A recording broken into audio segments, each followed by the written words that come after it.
परमेश्वर के अनुग्रह से हम सब भले चंगे सुरक्षित इस पवित्र शाम दिन में पाए जाते हैं और मैं आशा करता हूँ प्रभु यीशु की कृपा से आप सब आनंदित पाए जाते हैं।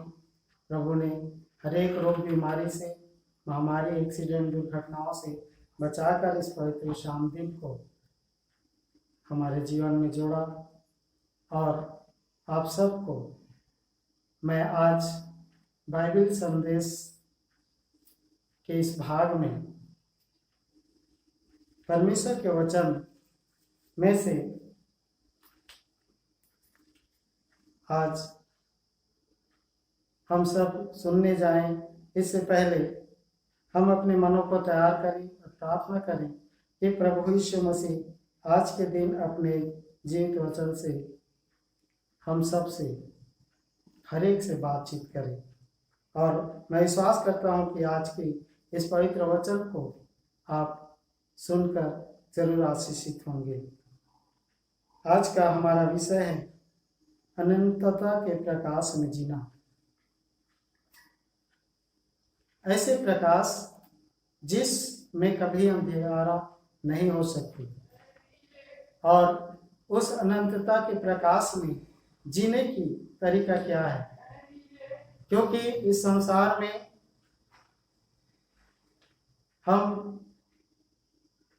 रात में अंधियार में चलने के समय एक रोशनी देने वाले टार्च की या लाइट की सहारा लेते हैं, परंतु हम अनंत प्रकाश में जीने के लिए परमेश्वर का वचन क्या कहता है, कैसे हम अनंत प्रकाश में जीवन जी सकते हैं। एक तो इस संसार में अंधियारे के काम होते हैं और एक उजाले के काम होते हैं। अंधकार के जो काम होते हैं वे गलत युक्ति के द्वारा दूसरों की छीनकर अपने लाभ के लिए विचार करने और इस प्रकार की युक्तियों के द्वारा मनुष्य अंधियार के काम करते हैं। परंतु जो व्यक्ति दूसरों के भलाई के लिए सोचता है और उस भले मनुष्य के द्वारा दूसरे का लाभ होता है, और ये उजाले का काम है, जिसके विषय में पवित्र शास्त्र बाइबल में हम पढ़ते भजन संहिता 1 अध्याय में, क्या ही धन्य है वे जो दुष्टों की युक्ति पर नहीं चलते। दुष्टों की युक्ति पर चलना यानी जो दुष्ट विचार करता है कि हम चोरी करेंगे, दूसरों के जो संपत्ति है उसे छीन लेंगे और हम इस प्रकार की जो युक्ति निकालते हैं वो दुष्टता की युक्ति है। परंतु कोई व्यक्ति यदि कोई ये सोचता है कि हमारे जीवन से किसी का भला हो जाए तो ये धर्मी की युक्ति है। हालेलुया। क्या ही धन्य है वह पुरुष जो दुष्टों की युक्ति पर नहीं चलता और न पापियों के मार्ग में खड़ा होता और न ठट्ठा करने वालों के मंडली में बैठता है। इस पवित्र वचन में हम देखते हैं कि वो धन्य है जो दुष्टों की युक्ति पर नहीं चलता, न ठट्ठा करने वालों के मार्ग में खड़ा होता, पापियों के मार्ग में खड़ा नहीं होता और न ठट्ठा करने वालों के मंडली में बैठता है। परंतु वह तो यहोवा की व्यवस्था से प्रसन्न रहता और उसकी व्यवस्था पर रात दिन ध्यान करता रहता है। और मेरे प्रियो, यदि आंतरिक रीति से हमें प्रकाश में चलने के लिए यदि कोई कहता है तो वो हमारा सृजनहार परमेश्वर है और उसके काम भले हैं, उसके विचार भले हैं और वो सभी के लिए अच्छा सोचता है। और इसलिए हमारा जो मेन जो स्रोत है वो है परमेश्वर, हमारा सृजनहार पिता। और परमेश्वर पिता पवित्र है और इसलिए हम उसी से प्रकाश प्राप्त कर सकते हैं, उसी से भलाई करने के लिए शिक्षा प्राप्त करते हैं। और यहाँ पर वो कहता है वह यहोवा की व्यवस्था से प्रसन्न रहता है और उसी पर रात दिन ध्यान करता रहता है। वह सृजनहार परमेश्वर की वचन है और उस वचन पर ध्यान करने से वो व्यक्ति और उत्साहित होता है कि भलाई कैसे कर सकते हैं, उसको सीख सकते हैं। परंतु एक परमेश्वर का विरोध में जो है वो है बुरी युक्ति करने वाला शैतान। और ये शैतान जो वही प्रधान स्वर्गदूत था जिसने के मन में घमंड आने के कारण परमेश्वर ने उसे स्वर्ग से गिरा दिया और उस दिन से वह मनुष्य को बुराई करने के लिए पकड़ता है और बुराई कराने वाला जो प्रधान स्वर्गदूत था वो बुराई कराता है और वो जो नाश की ओर है, नरक में के भागी है। इसलिए परमेश्वर के संतानों को बहकाकर, इस संसार से भटकाकर, परमेश्वर के सिद्ध ज्ञान से भटकाकर वो अपने साथ नरक में ले जाने के लिए तैयार करता है। इसीलिए सारी बुराई का स्रोत वही है जो परमेश्वर के विरोध में हो गया था। हालेलुया। और इसलिए मनुष्य समझ नहीं पाता। ऐसा लगता है कि चोरी करके एक ही रातों रात मनुष्य रईस बन जाएगा और किसी का छीन कर वो खुश हो जाएगा।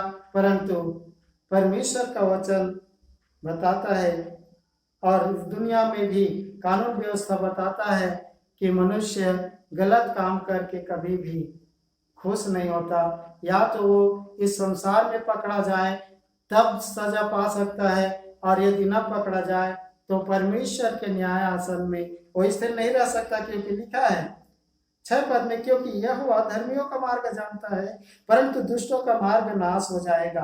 हालेलुया। और यहाँ पर न्याय के विषय में बताता है 5 पद में, इस कारण दुष्ट लोग अदालत में स्थिर न रह सकेंगे और न पापी धर्मियों की मंडली में ठहरेंगे। हालेलुया।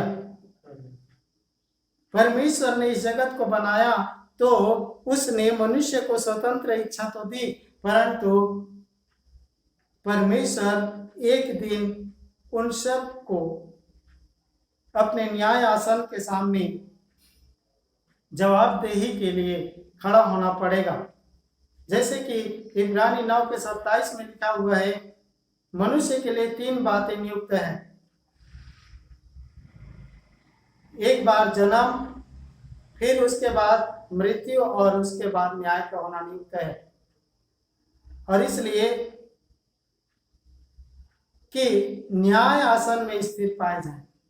एक विद्वान ने कल कहा कि मनुष्य शरीर को छोड़ता है और दूसरा शरीर पहनता है, लेकिन ये सत्य नहीं। मनुष्य को फिर से मनुष्य जन्म ईश्वर क्यों देगा? क्या एक बार के जन्म में उनका पूरा इस दुनिया की जो है जितना कार्य करना था और जितना भी उस व्यक्ति को जानना समझना था उसको क्या वो समझ नहीं पाया? लेकिन बाइबल बताती है और गीता में भी लिखा है 4,84,000 योनि के बाद एक जन्म होता है, वो मनुष्य जन्म, और इसके बाद कोई जन्म नहीं। हालेलुया। और उसी बात को बाइबल में भी हम पाते हैं कि एक बार जन्म और फिर मरण, उसके बाद न्याय का होना नियुक्त है। तो यहाँ पर कहता है अदालत में दुष्ट लोग स्थिर न रह सकेंगे और न पापी धर्मियों के मंडली में ठहरेंगे। हालेलुया। हालेलुया। इसलिए कि मनुष्य को हमेशा अच्छे विचार से जीने की जरूरत है। यहाँ पर लिखा है वह जो परमेश्वर के साथ जीता है, उसकी व्यवस्था पर ध्यान करता है, वह उस वृक्ष के समान है जो बहते नाले के किनारे में लगाया गया हो और जिसके पत्ते कभी मुरझाते नहीं और वह अपने ऋतु में फलता है। हालेलुया। और उस पेड़ के समान वह हरा भरा रहता है, अपने ऋतु में फलता है और इसलिए वह पुरुष जो कुछ करे वह सफल होता है। Hallelujah, hallelujah. इसलिए वह पुरुष जो कुछ करे वह सफल होता है। जब मिस्र देश से निर्गमन के समय यहोशू को परमेश्वर ने मूसा के बाद नियुक्त किया तो उसने कहा कि मेरी व्यवस्था तेरे चित्त से उतरने ना पाए, इसी में रात और दिन ध्यान करता रहना, जिससे तू शक्तिशाली होगा और कोई तेरे सामने टिक ना सकेगा। कहा हालेलुया। और परमेश्वर कहता है कि मैं तेरे संग संग रहूंगा। उसी प्रकार हर एक व्यक्ति जो व्यवस्था पर ध्यान करता है, क्योंकि ये परमेश्वर का वचन है, वाणी है, तो वो व्यक्ति को जो है परमेश्वर ही साथ देता है। हालेलुया।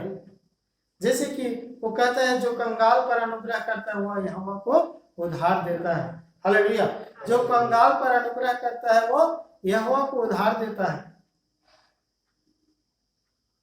और उसके आगे लिखा हुआ है और जो कोई ऐसा करता है उसका प्रतिफल वो पाएगा। तो परमेश्वर ही को उधार देता है तो उसका बदला क्या परमेश्वर नहीं देगा? परमेश्वर किसी का कर्जदार नहीं है। हालेलुया। मैं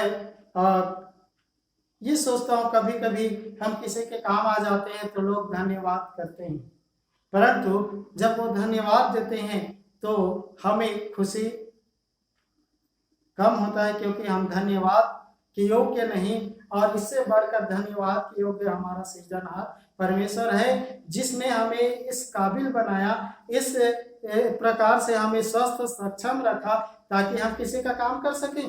हालेलुया। इसलिए हमारा धन्यवाद को पाने के योग्य कौन है?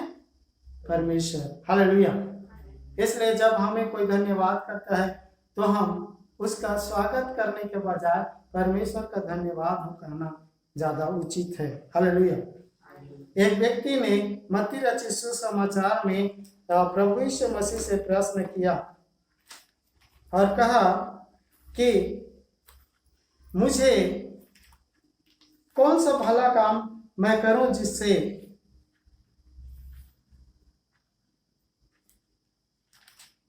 अनंत जीवन पाऊं। हालेलुया। कौन सा भला काम करूं? मत्ती रचित सुसमाचार उसके 19 अध्याय में और 16 पद से इस प्रकार से लिखा है। और देखो, एक मनुष्य ने पास आकर उससे कहा, हे गुरु, मैं कौन सा भला काम करूं कि अनंत जीवन पाऊं? ये व्यक्ति क्या पाना चाहता है? अनंत जीवन। हालेलुया। बहुत से लोग आज इस बात को समझे नहीं हैं और अनंत जीवन की जरूरत को महसूस नहीं करते और बस खा पी रहे हैं और एक दिन मर जाएंगे। दिन कट रहा है। क्या परमेश्वर ने इस संसार के दिन को काटने और खत्म करने के लिए हमें इस जगत में जन्म दिया? नहीं, बल्कि हम इस संसार में परमेश्वर के प्रतिनिधि के रूप में काम करें। हालेलुया। जिस भी संस्था में, जिस भी आप क्षेत्र में वर्कर हैं, उसके आप काम को करके ये बताते हैं कि आप उसके प्रतिनिधि हैं। हालेलुया। और मनुष्य भलाई करके परमेश्वर के प्रतिनिधि होने का परिचय दे सकता है। इसलिए ये व्यक्ति कहता है कि मुझे भला काम करने के द्वारा अनंत जीवन मिलना है, तो कौन सा भला काम करूं? हालेलुया। प्रभु यीशु मसीह ने ये नहीं कहा तो यज्ञ कर, महायज्ञ कर, तीर्थ यात्रा कर या दान कर या पुण्य के काम कर, ऐसा नहीं कहा। हालेलुया। परंतु प्रभु यीशु मसीह ने उनसे कहा, तो आज्ञाओं को तो जानता है। उसने कहा, कौन सी आज्ञा है? यीशु ने कहा, यह कि हत्या न करना, व्यभिचार न करना, चोरी न करना, झूठी गवाही न देना, अपने पिता और अपनी माता का आदर करना, अपने पड़ोसी से अपने समान प्रेम रखना। उस जवान ने उससे कहा, इन सब को तो मैं बचपन से करते आ रहा हूं, तो मुझ में किस बात की घटी है? तब प्रभु यीशु मसीह ने उससे कहा 21 पद में, 19 के 21, मत्ती 19 के 21 में, यदि तू सिद्ध होना चाहता है, हालेलुया, प्रभु यीशु मसीह ने सिद्धता का फार्मूला क्या दिया यहाँ पर हम देखते हैं। तो जा अपने माल बेचकर कंगालों को दे, हालेलुया, अपना माल बेचकर कंगालों को दे और तुझे स्वर्ग में धन मिलेगा, और आकर मेरे पीछे हो ले। परंतु वह जवान यह बात सुन उदास होकर चला गया, क्योंकि वो बहुत धनी था। हालेलुया। मनुष्य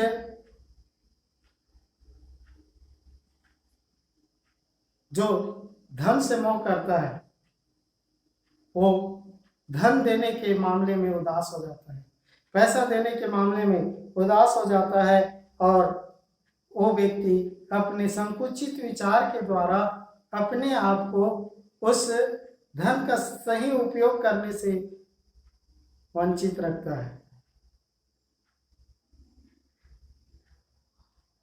यहाँ पर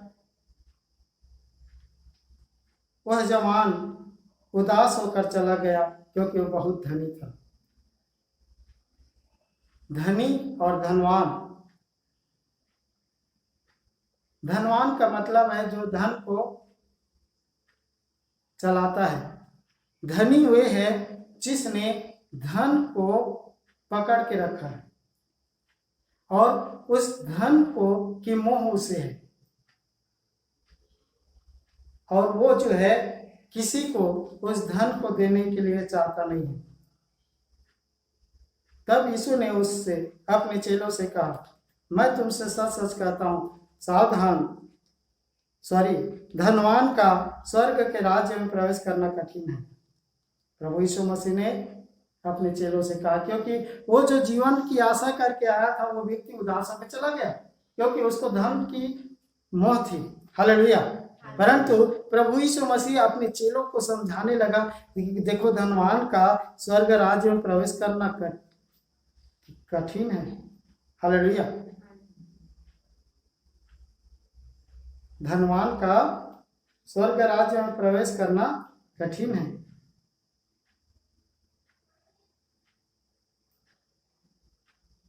और इतना कठिन है करके बताएं, फिर तुमसे कहता हूं कि परमेश्वर का राज्य में धनवान का प्रवेश करना ऊँट के सुई के नाके से निकल जाना सहज है, जाने से सहज है। हालेलुया। सुई के छेद जो होता है, जिसमें धागा घुसाया जाता है, उस छेद में से क्या ऊँट घुस सकता है, पार हो सकता है? नहीं हो सकता। लेकिन ऐसा ही कठिन है जो व्यक्ति धन की मोह करता है, उसको कहा गया है वो व्यक्ति जो है भलाई नहीं कर सकता। उसके अंदर किसी के सहयोग के लिए करने की शक्ति होने के बावजूद वो किसी के लिए दान, किसी के लिए मदद नहीं कर सकता, तो वो व्यक्ति स्वर्ग के राज्य में प्रवेश नहीं कर सकता, कहता है। हालेलुया। यह सुनकर चेलों ने बहुत चकित होकर कहा, फिर किसका उद्धार हो सकता है? यीशु ने उनकी ओर देखकर कहा, मनुष्यों से यह नहीं हो सकता, परंतु परमेश्वर से सब कुछ हो सकता है। हालेलुया। तो उद्धार किससे है? केवल और केवल परमेश्वर से। और भलाई कौन करता है? जो अपने आप को परमेश्वर के अधीन रखना चाहता है, वो भलाई करता है। हालेलुया। जो दान करता है, जो गरीबों की मदद करता है, वह इसलिए करता है कि मुझे परमेश्वर को प्रसन्न करना है। हालेलुया।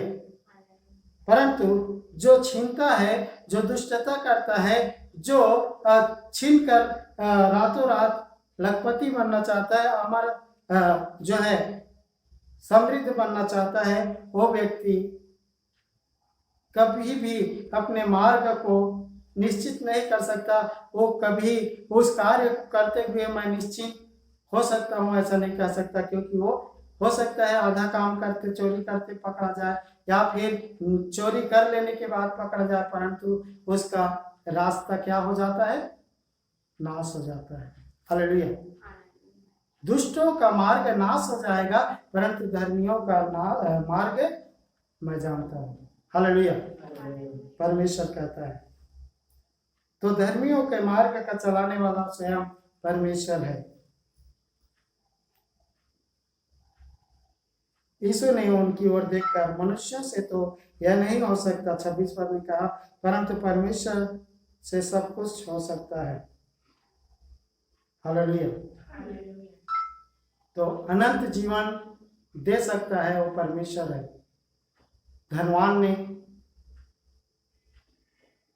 चाहा कि कुछ भला करके मैं अनंत जीवन प्राप्त करूं, परंतु परमेश्वर का वचन बताता है कि जो व्यक्ति इस संसार के धन से मोह करता है और जो दूसरों की भलाई नहीं कर सकता, वो व्यक्ति परमेश्वर के राज्य में प्रवेश नहीं कर सकता। इसके मतलब ये है कि परमेश्वर ने ये नहीं सिखाया यीशु मसीह ने कि तुम मेरी स्तुति आराधना करते रहो, भजन कीर्तन करते रहो, तुम इस दुनिया में जो यज्ञ महायज्ञ करो जिसके द्वारा तुम अनंत जीवन पाओगे, ऐसा नहीं कहा।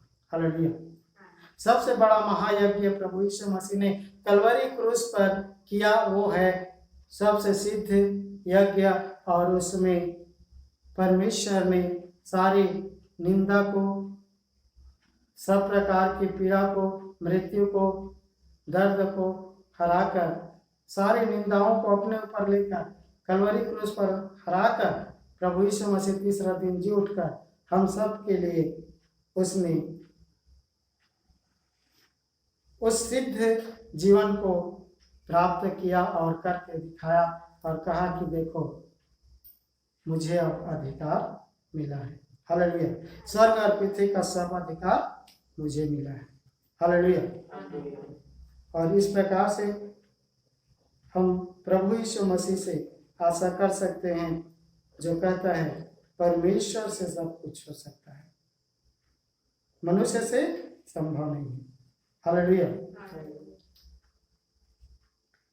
इस पर पतरस ने उससे कहा, देख हम तो सब कुछ छोड़कर तेरे पीछे हो लिए हैं, तो हमें क्या मिलेगा? जो कोई यीशु मसीह के लिए कुछ छोड़ देता है उसके प्रतिफल के विषय में प्रभु यीशु मसीह स्पष्ट करते हैं। यीशु ने उससे कहा, मैं तुमसे सच कहता हूं कि नई उत्पत्ति से जब मनुष्य का पुत्र अपनी महिमा के सिंहासन पर बैठेगा, तो तुम भी जो मेरे पीछे हो लिए हो 12 सिंहासनों पर बैठकर इस्राएल के 12 गोत्रों का न्याय करोगे। हालेलुया। और जिस किसी ने घरों और भाइयों और बहनों या पिता या माता या लड़के वालों को, खेतों को मेरे नाम के लिए छोड़ दिया है, उसको 100 गुना मिलेगा और वह अनंत जीवन का अधिकारी होगा। हालेलुया। इसलिए जो कुछ प्रभु यीशु के नाम से आप छोड़ देते हैं, मतलब दान कर देते हैं, समाज को छोड़ देते, जाति को, जो अपने रिश्तेदारों के मोह से बढ़कर यीशु से प्रेम करते हैं। हालेलुया। वे, और जो अपना रुपया दूसरों के सहयोग के लिए दे देता है, हालेलुया, उसे यीशु मसीह की ओर से 100 गुना बदला मिलने की आशा है। हालेलुया। 100 गुना इस संसार में मिलेगा और वह अनंत जीवन का अधिकारी होगा। स्वर्ग के अनंत जीवन का अधिकारी होने के लिए हम परमेश्वर के वचन में देखते हैं कि यीशु मसीह ने कहा, मेरे नाम के लिए जो कुछ तुम छोड़ देते हो, त्याग कर देते हो, जिसका प्रतिफल होता है कि तुम अनंत जीवन के अधिकारी बनते हो। हालेलुया। परंतु बहुतेरे जो पिछले हैं वो, जो पहले हो पिछले होंगे, और जो पिछले हैं वो पहले होंगे। हालेलुया। इसके मतलब जो पुराने जमाने से जो सोचते हैं मैं ईसाई हूँ अपने आप को, वो जो है पिछड़ जाएंगे, परंतु जो बाद में प्रभु यीशु मसीह को ग्रहण करेंगे वो उनसे आगे हो जाएंगे। हालेलुया। वे लोग जो पूरब से, पश्चिम से, उत्तर दक्षिण से, अन्य जाति के लोग जो आएंगे प्रभु यीशु मसीह पर विश्वास करेंगे, वो पुराने जो मानने वाले हैं उनका भी क्या करेंगे? न्याय करेंगे। 12 गोत्रों का न्याय करेंगे। परमेश्वर के सिंहासन पर बैठकर करके पतरस को और चेलों को प्रभु यीशु मसीह कहता है। हालेलुया।